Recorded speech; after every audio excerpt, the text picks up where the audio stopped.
Thank you very much.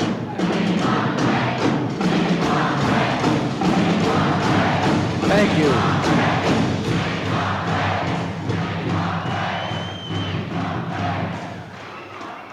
Thank you very much. We're faced with an unprecedented situation in this country today. There are three issues, any one of which could destroy our nation. One is the economic situation we find ourselves in. The second is the energy crisis. And the third is the extent to which this administration has eroded our margin of safety and allowed our defensive capability to decline in this country to the point that we are in danger and no longer can say we are second to none. We are second to one, the Soviet Union. It's only a few days now in this campaign, and I'm going to focus each day, as long as these days remain, on the options that will be presented to the American people. And one of the most critical of these will be Jimmy Carter's demonstrated inability to govern our nation.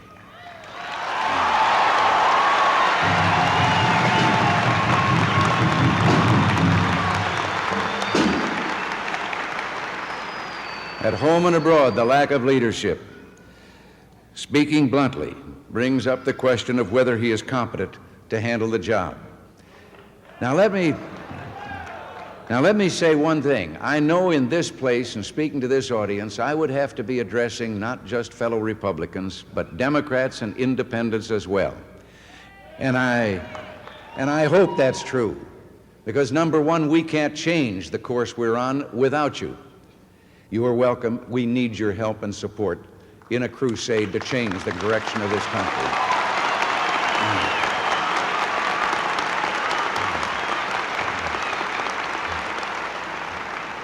All across the country, I've found the people yearning for hope. From the outset of this administration, the nation has watched as the important issues of the day fall into the hands of people whose motives are certainly not in question, but whose fundamental understanding of how to lead America is woefully inadequate. Without question, on the domestic policies confronting us, their record of achievement is thin, but the trail of broken promises and unkept commitments is very wide indeed. There's been no period when the question of America's energy requirements has been of such high importance. We are prisoners of OPEC, reduced to doing their bidding, unable to count on real strategic security, while all the time the disruptions in our economy and to individual citizens have been massive. Mr. Carter boasts of his energy program. We've been beset by high prices, periodic shortages, no long-range strategy, and a Department of Energy that siphons off more than $10 billion a year, and it has yet to produce a single quart of oil.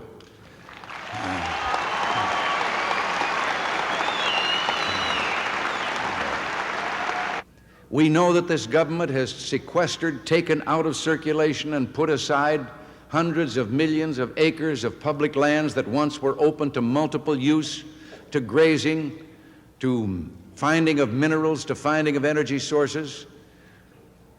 We know that the outer continental shelf lies largely unleased, with only about 2% of it now drilled and producing oil or natural gas. The truth of the matter is, we're energy rich. The answer to our energy problem, I believe, is to take the authority away from government and put it back in the hands of those who are experts in the field of energy.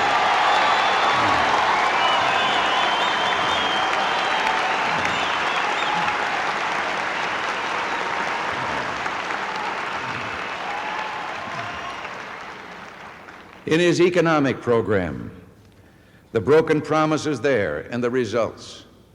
First of all, there was his promise when he saw that inflation was 4.8% at the end of the Ford administration, that was disgraceful, and he was going to do something about it. And he did.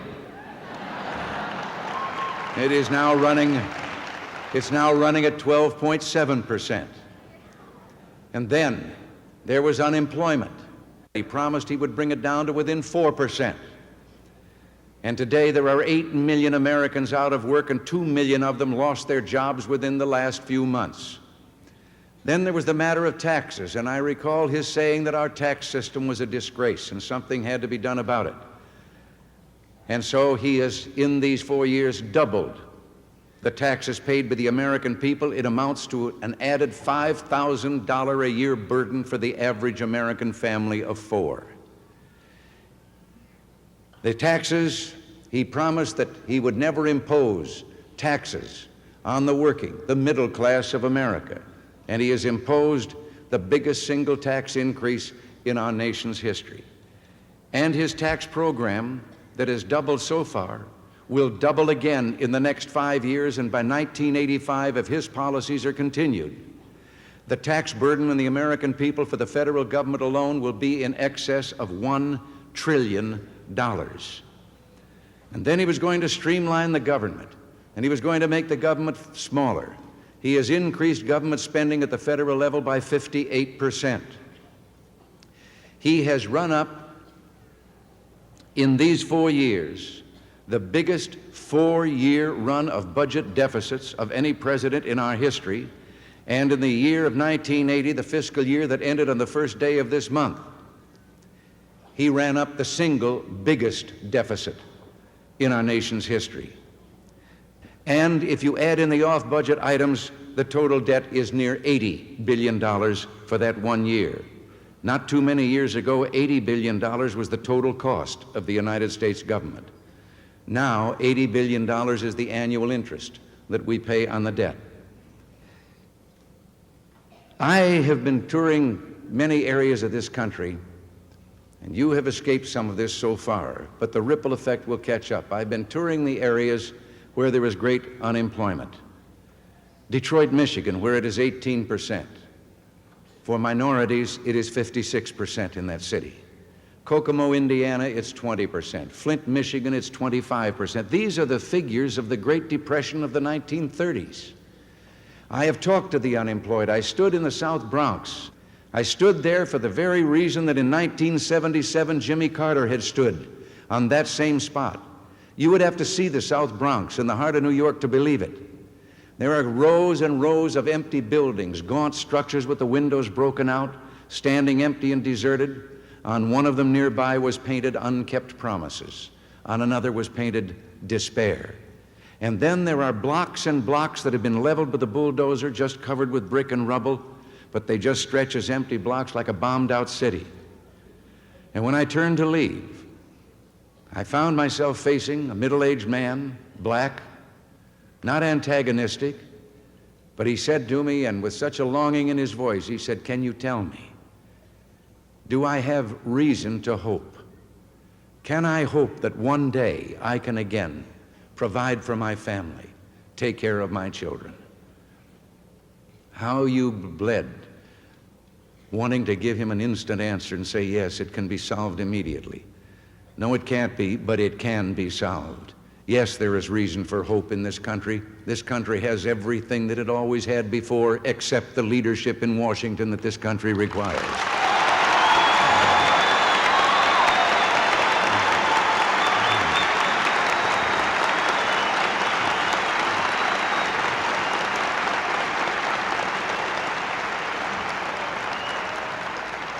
I stood in Youngstown, Ohio, in the great empty shell of what had been a steel mill.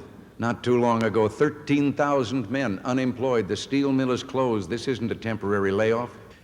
In Detroit, I met in a little backyard. A man had invited me to come there to meet some of his neighbors, all of whom were unemployed.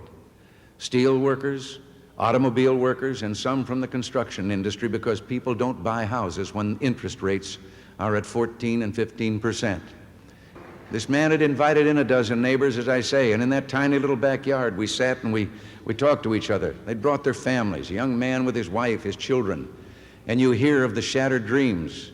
You hear of the hopes that have gone glimmering and the things that had been planned, and now the end question, what do we do?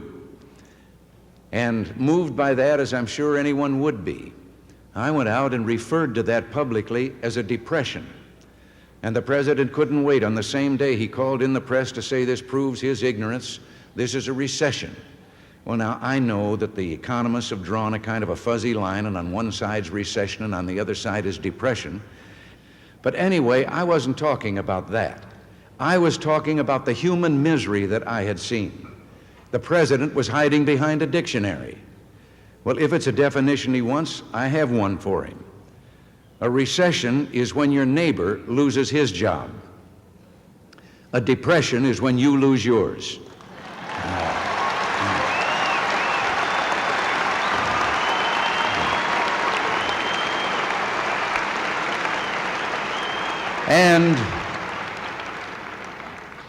And recovery will be when Jimmy Carter loses his.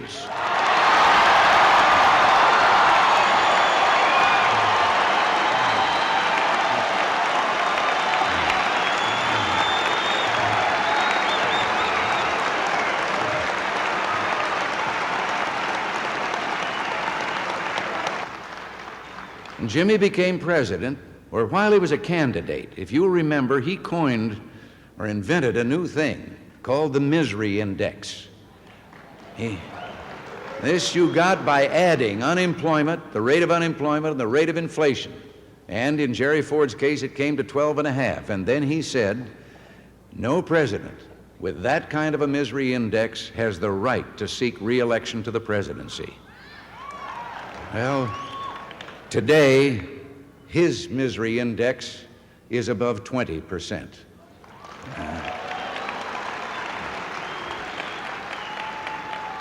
And since he hasn't seen fit to follow through with the rest of his statement, maybe we can do that for him on November the 4th.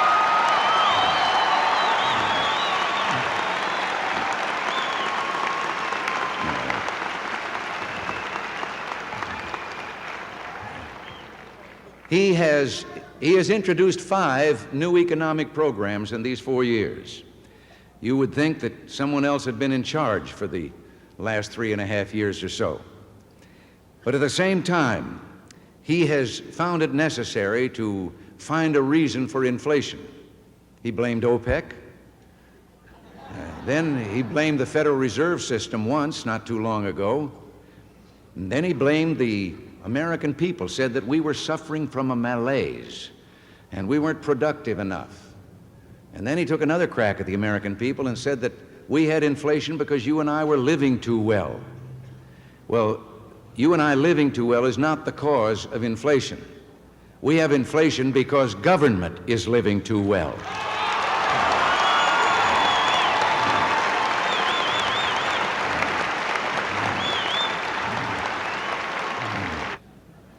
Well, I too have introduced an economic program.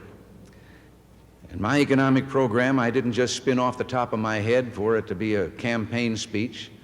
We've worked for long, hard weeks with some of the best and the most noted economists in this country, with men who are not only economists but have had great experience in government, men like Arthur Burns, once the head of the Federal Reserve, George Shultz, former Secretary of the Treasury, Bill Simon, a former Secretary of the Treasury, Alan Greenspan, and others.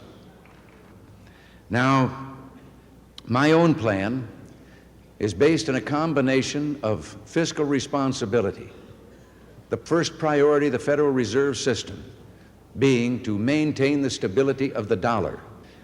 It is based on recognizing that business and industry in the United States are hamstrung by literally tens of thousands of unnecessary regulations that have added $130 billion to the cost of production in America and have not done one thing to improve productivity in America, and many of them should be eliminated.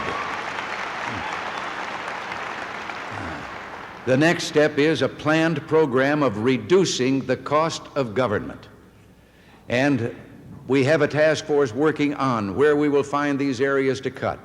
And the President says this would mean the elimination of $130 billion worth of programs. It wouldn't mean anything of the kind. It means cutting out fat and extravagance that are built into the federal government. There is enough fat in that government today that if you rendered it and made soap, you could wash the world.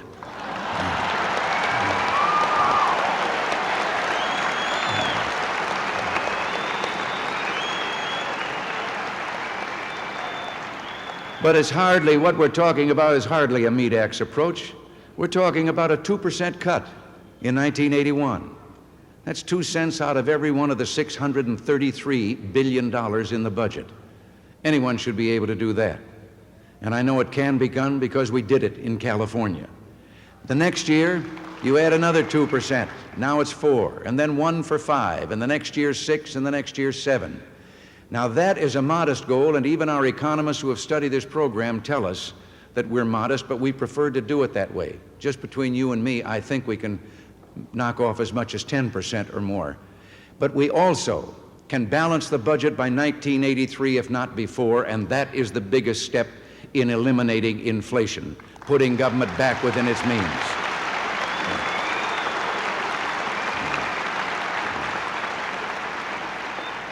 Now, the other step calls for tax reform. Accelerated depreciation for business and industry to permit business and industry in this country to once again put in modern plant and equipment and technology so we can compete with Japan and West Germany and the other industrial nations. Do you remember when they used to promise us 2 automobiles in every garage? Well, we finally got them. They're both Japanese and they're both out of gas.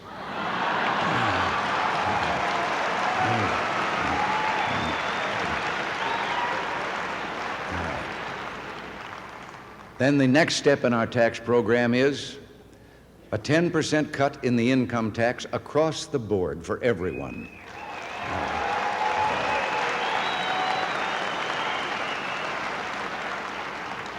Wait a minute, I have an encore. That's 10% in 1981, another 10% in 1982, and a third 10% in 1983.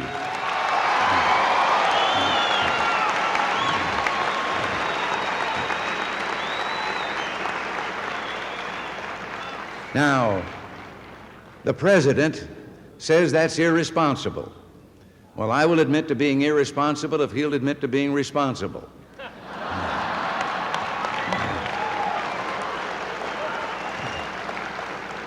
He says it will be highly inflationary. Why is it inflationary if you keep more of your earnings and spend it the way you want, and it isn't inflationary if he takes it from you and spends it the way he wants?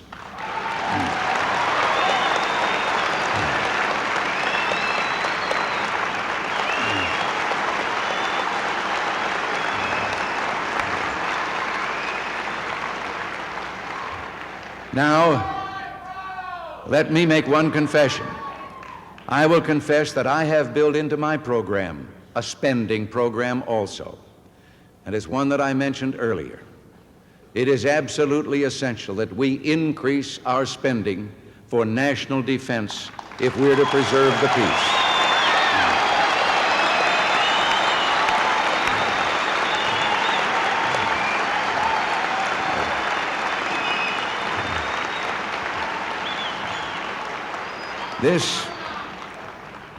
This too has been approved by the economists as well within reach.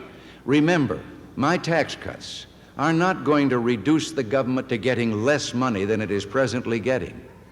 I am just reducing the increase that is built into the tax structure by this administration.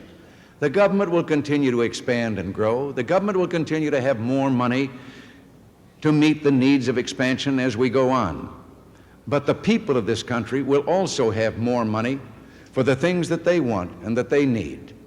So I believe in the plan, but now with regard to defensive spending, let me make this an absolute fact. The goal is world peace. That must be our prime responsibility. We are the leader of the free world, whether we want to be or not, and therefore we are the only ones that can preserve the peace. And to do that, we must have strength.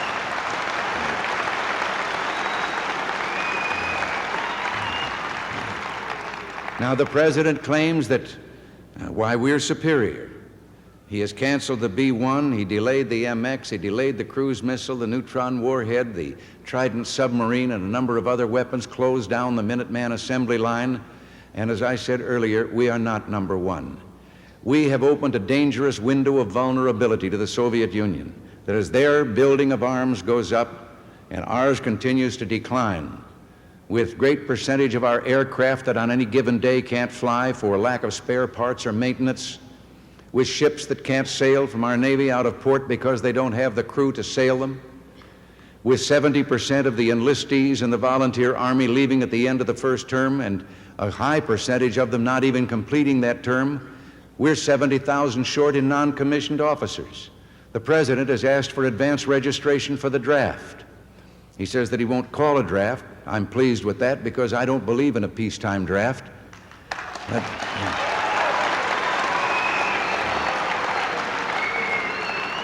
But our volunteer Army, we wouldn't have the non-commissioned officers and the men to train a drafty Army if we had to call them up in an emergency.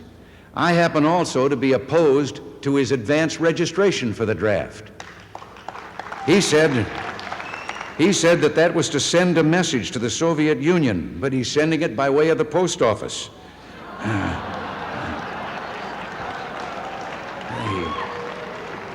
But I'll tell you what I do think is the answer. I think, first of all, the rebuilding of an active reserve, which has been allowed to deteriorate, to where we have an active reserve that can be called up in emergency. And then I believe also in the volunteer military, if we will stop being as foolish as we've been, to expect a young man to work 100 hours a week for months out on duty in the Pacific on a carrier in the Indian Ocean, 100 hours a week for a salary that is less than he could get for working 40 hours a week at a menial job back home. What we really need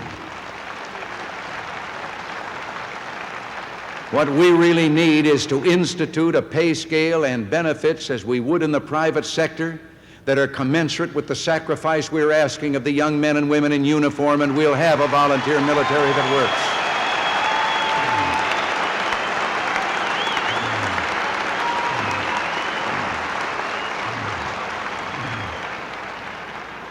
You know, there's a saying that Chicago is a city with big shoulders. That's a saying about it. Well, let the United States, once again, be a nation with big shoulders.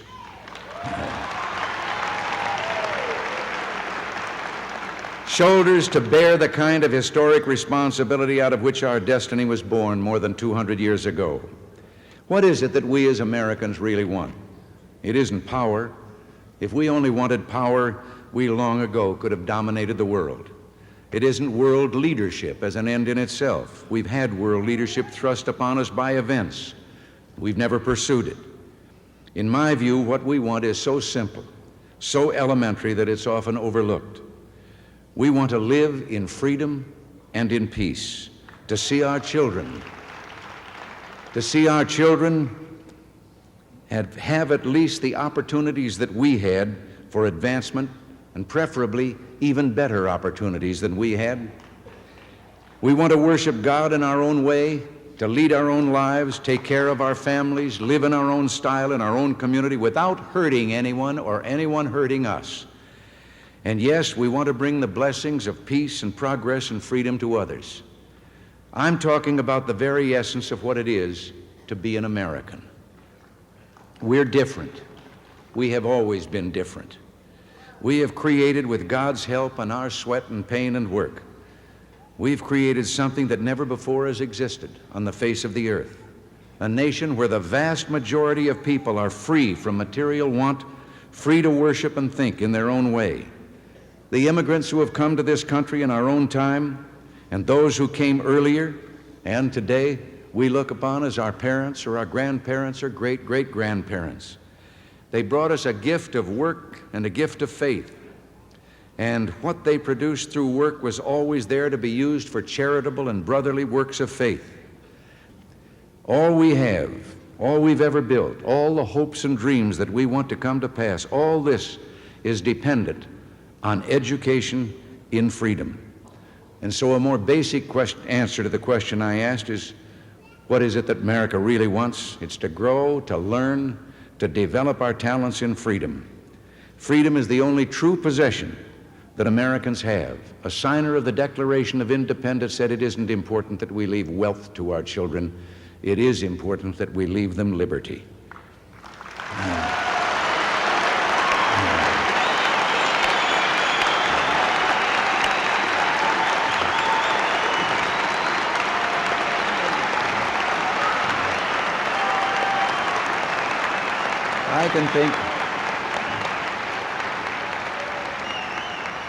I can think of no greater reward for any president of the United States than that he kept his country at peace and the people of his country at work, that he helped to strengthen the family and preserve the freedoms of his people, that he did his part to replace tension with confidence, despair with hope, anger with love, and spiritual resolution, or desolation, I should say, with a new faith in ourselves, in our country, and in the God who has looked over our fortunes these many years of our glory. I would like to have your help and support, not because I think I personally can bring all these things about, but because I have faith in the people of this country and in the greatness of the people of this country and the leadership that I envision in Washington.